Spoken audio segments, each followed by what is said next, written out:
It's time to talk to you about the West End time travel musical that features a car. No, not that one. The other one.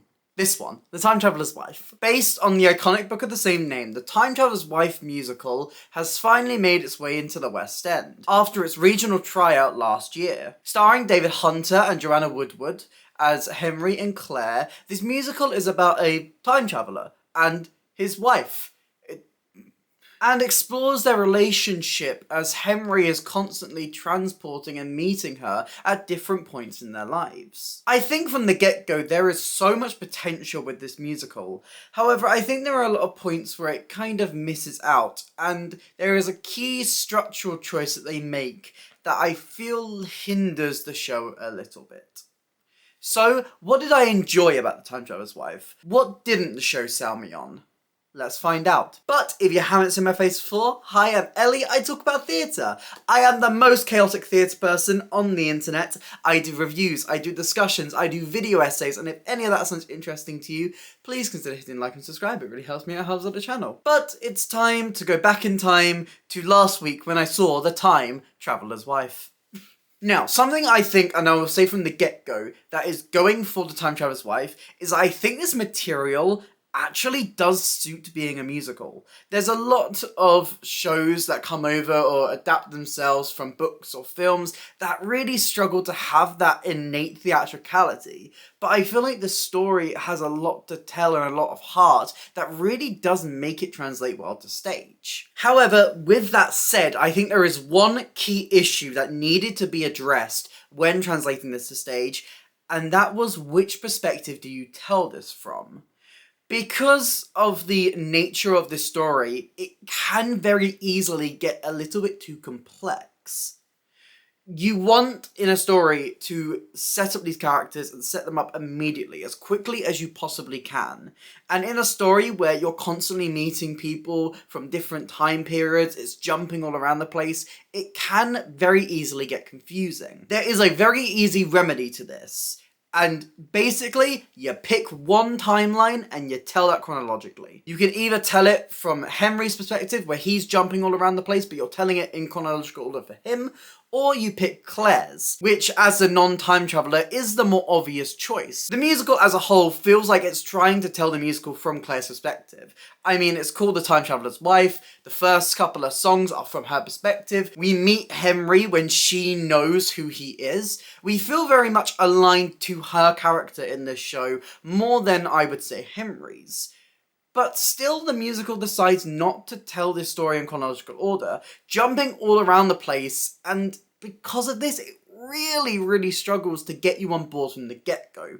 I feel like this choice really weakens Act 1 of the show, as it tries to have its cake and eat it too a little bit. We first meet these characters at Henry's first meeting of Claire, and then from there we jump backwards, see it in chronological order for Claire, and then we move on, we're jumping about the place. It's very messy in the way it tries to tell the story, specifically in Act 1. Act 2, it kind of finds its feet a little bit more and finds a way to tell it in a way that flows a little bit better.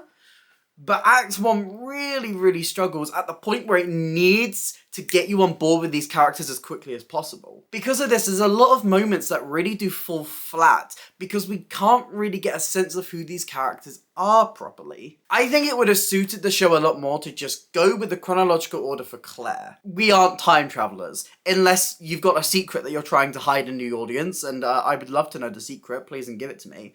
It's more likely that you're going to find yourself aligned with Claire and her struggles, rather than Henry, who is dealing with this very, for lack of a better word, supernatural, I guess is the way to phrase it, situation. Claire is a much easier way into the emotional heart of this story. So I believe the story would have flown a lot better if it was told completely from her perspective. I really do think it's Act 2 where this musical hits its stride, because it feels a lot more chronological. We're seeing this love story flow, we're seeing it very much from Claire's perspective, and if they had just done that in Act 1, I feel like I would have gotten a lot more on board with this musical. But with the way that they decided to structure it, it really is hard to fall in love with these characters as quickly as the show needs you to do. I think the time travel concept is done quite well in this show. There's a lot of really fun moments, there's a lot of foreshadowing in there, even if some of it is quite heavy-handed, where it just kind of tells you exactly what's going to happen instead of hinting at it. But still, it's very satisfying to see something that was previously mentioned pop up. But I think the biggest victim in terms of the structure of the show and where it's putting its focus is the relationship between Henry and his dad. It's a very, very minor subplot. It's a very, very minor subplot, but there's a lot here that they really could explore. Henry's dad has almost like a vendetta against him because of what happened to his mother, and seems very fearful and very judgmental on Henry's power. But the resolution to this comes very, very quickly. It doesn't really feel earned in the show, and there's no real like build-up of their relationship.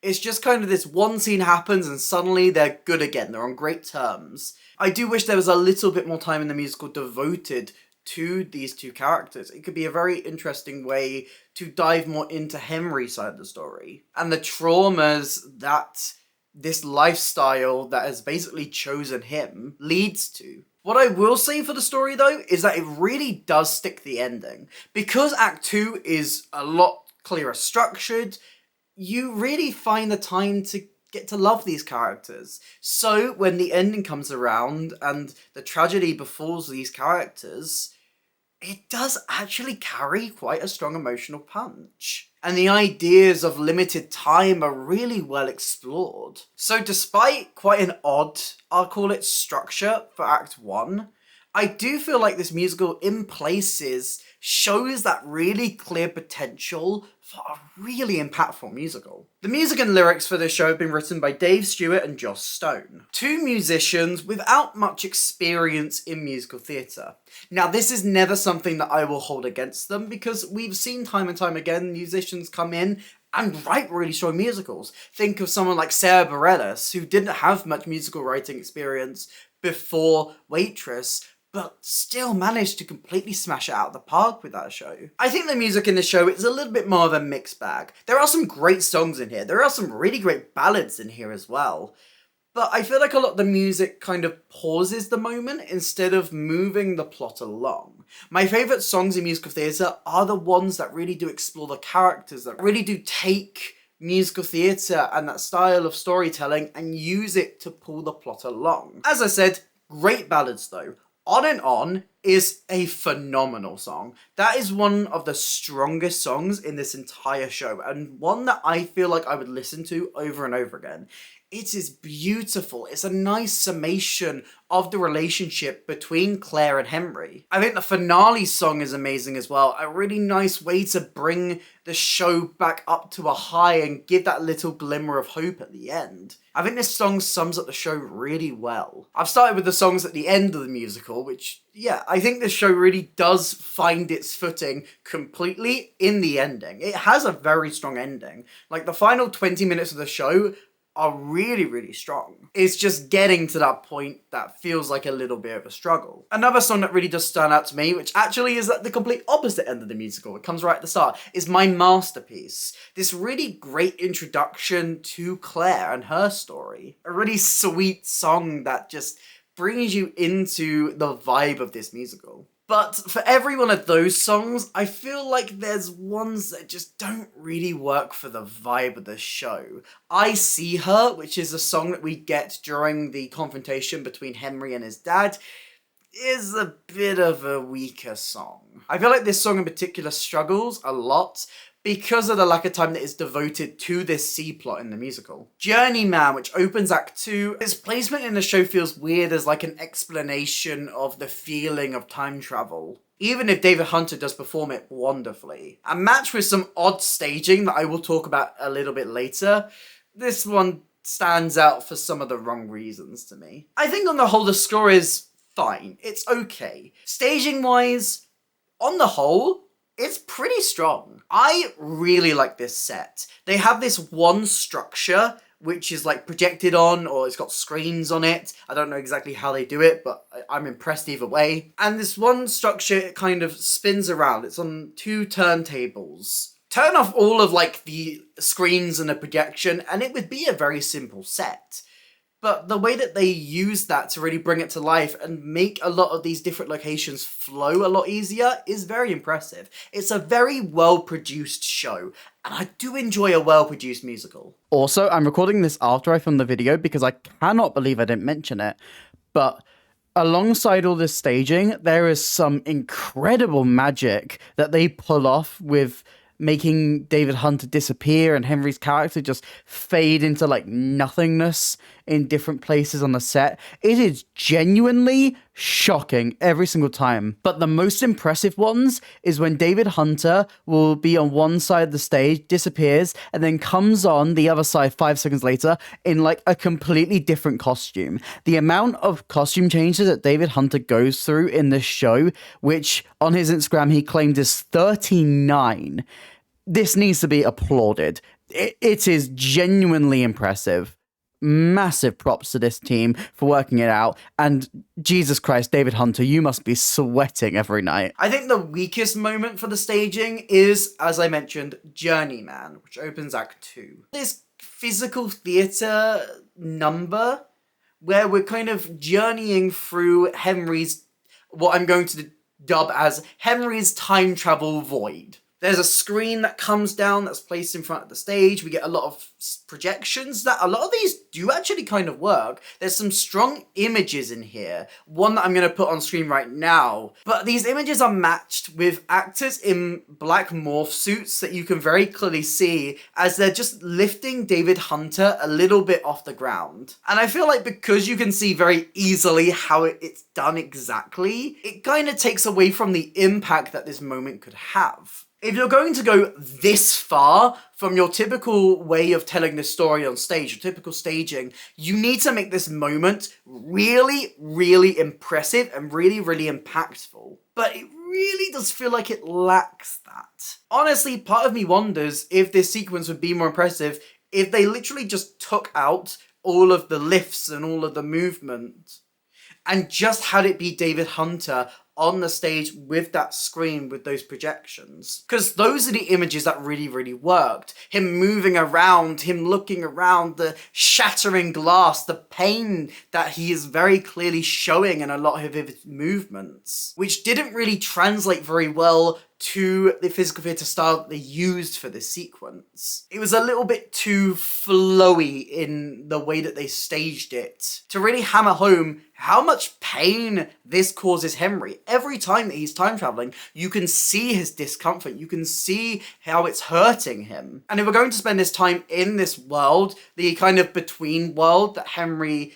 goes as he transports from one time period to another, it really does need to reflect that. It really does need to reflect how horrific this can be for him. I just don't think the language of physical theatre matched well enough to make this sequence work. As you can probably tell, a lot of these areas, I have a lot of positives and I have a lot of negatives. I'm very mixed on this show as a whole. What I'm not mixed on is this cast.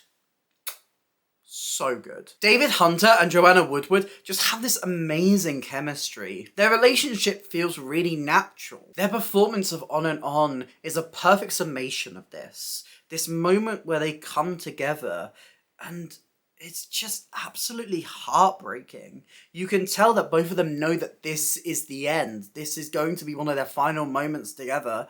And they're just taking every single moment with it that they can to be in their presence, to be with one another. They're clutching each other. It's really well staged and so well performed, as you can tell the heartbreak that they know is about to befall them. Tim Hendren and Heba El-Sheikh are a great pair of comic relief to the show. They really strike a nice balance to our two leads. My favourite moments of Mahendran as Gomez actually when he's doing the flashback, when he's playing a younger version of him, where he's got that little bit of nerdiness to him and that shyness. And I think El-Sheikh really gets a moment to shine a little bit later into the show in the song A Woman's Intuition. Her argument with Gomez here a little bit as they're trying to give advice to Henry is a lot of fun to watch. These two as a pairing are a great way to balance the show, and they do a fantastic job. I think The Time Traveler's Wife is an easy 3-star show. It shows a lot of promise throughout, with some phenomenal performances and really well-produced staging, but it feels like it's being held back a little bit by its structure. It's not one that I would time travel back to see again and again and again, but I feel like there is enough here for you to lean into and for you to enjoy. But what do you think? Have you seen the Time Traveler's Wife musical? Have you read the book? What are your thoughts on this show? Let me know in the comments down below. If you did enjoy this video, please consider hitting like and subscribe. It really helps me out, it helps out the channel. Here's some links to my videos on the screen right now, and a link to my Instagram if you want to drop me a follow over there. But that's it for me today, and I hope to see you next time. Bye!